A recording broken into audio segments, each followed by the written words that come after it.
Alors Dominique, mon ami, ben, c'est agréable d'être directrice finalement d'un magnifique tournoi, d'un tournoi qui a été élu en 2008 meilleur challenger au monde. C'est vrai que c'est une affaire qui roule.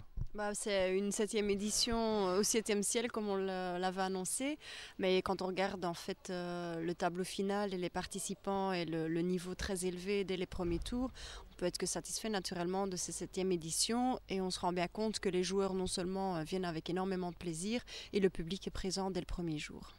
Alors c'est vrai que Dominique, mon ami, parfaite bilingue, donc Ost-West, Toys Best, on peut aller n'importe où dans le monde, on trouvera toujours un joueur pour parler en bien de l'ETIAS Trophy et ça je pense quand même que c'est le plus beau cadeau et la plus belle récompense pour une directrice. Pour moi, c'est surtout d'avoir soit un email, soit un coup de téléphone d'un manager ou d'un joueur qui dit j'ai entendu parler de votre tournoi que du bien et on aimerait bien participer ou mon joueur aimerait bien participer.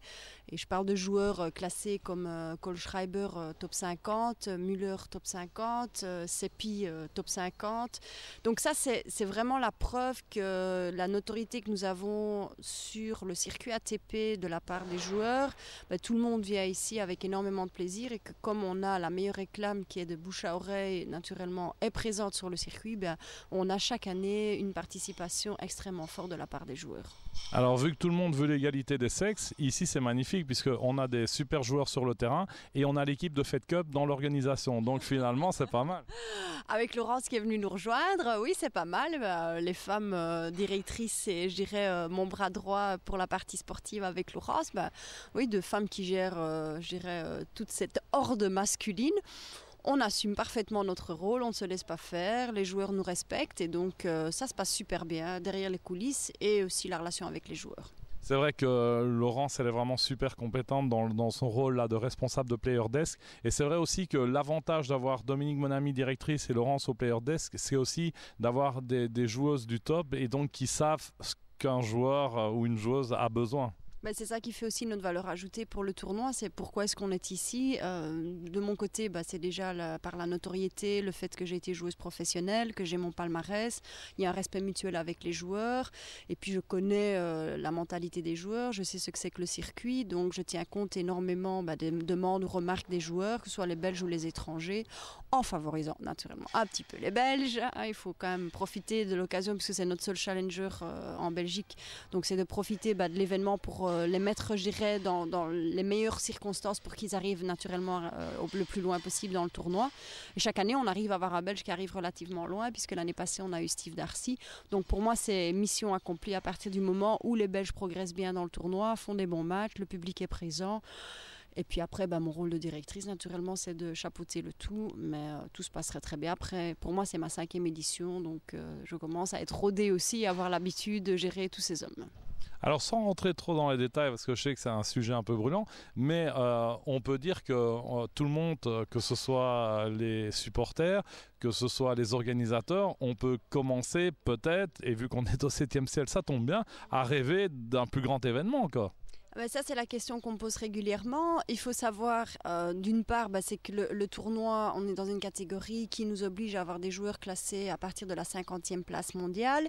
À l'heure actuelle, quand on regarde le classement des joueurs belges, mis à part Xavier qui est rentré dans le top 50, pour le reste, tous les autres sont entre 65 et 250, 300. Et puis, naturellement, il y a les autres qui se trouvent après.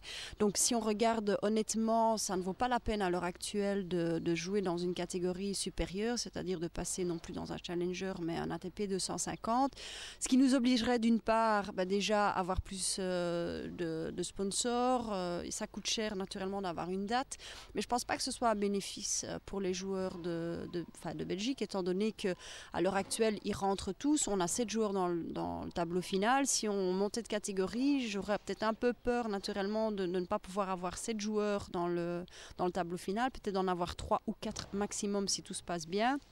Et puis malheureusement, puisque la catégorie augmente, le classement des joueurs ATP et internationaux va augmenter. Donc les chances naturellement d'avoir un Belge qui va se profiler, arriver loin dans un tournoi, deviennent de plus en plus minimes.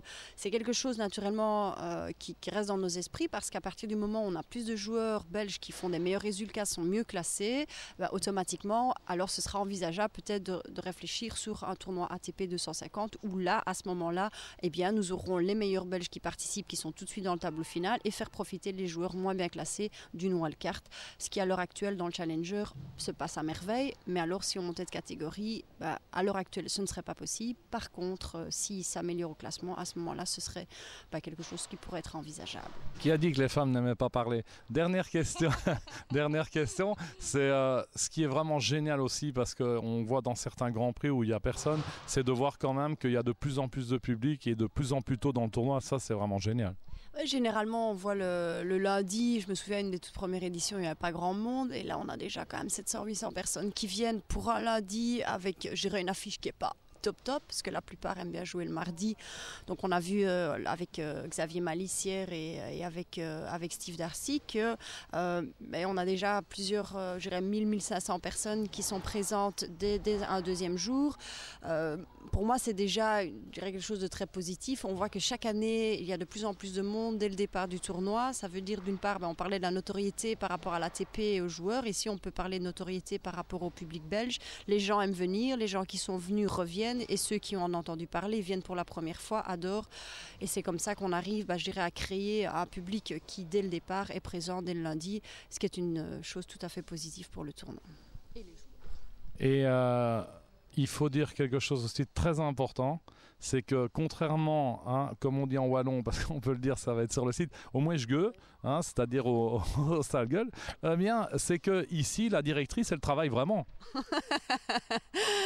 Les médisants pour dire mais qu'est-ce qu'elle vient faire ici, en fait c'est quoi sa place? Non, je travaille vraiment, je fais pas semblant de travailler. Je dois dire que j'ai des moments où c'est un peu plus calme, mais début de tournoi il faut faire la programmation, voir les demandes des différents joueurs, il y a la relation avec l'ATP, il y a toute la partie aussi, je dirais plutôt sponsors, il y a les conférences qui sont là, donc c'est acte de présence, c'est les journalistes qui posent des questions, donc c'est répondre aux questions, c'est de photographier. Donc il y a quand même une activité quand même relativement importante tout au long de la semaine, parce que j'ai cette partie de directrice du tournoi, donc forcément par rapport aux sportifs, j'ai pas mal de choses à faire, mais alors il y a toute la partie aussi publique, relations publiques, où là je viens dire bonjour quand il y a des conférences, je viens assister, comme ce soir il y aura la soirée VIP de ETIAS, je participe, j'amène les joueurs pour le sponsor principal, donc tout ça en fait partie de mon métier cette semaine. Donc on a l'impression peut-être que la directrice est juste là pour chapeauter et c'est juste un nom et un visage. Mais en fait, je me mouille comme tout le monde et donc je participe activement à l'élaboration d'un tournoi magnifique et surtout à la réussite d'un tournoi qui est parfaitement chapeauté par tout le monde. Merci beaucoup et bon tournoi là. Merci.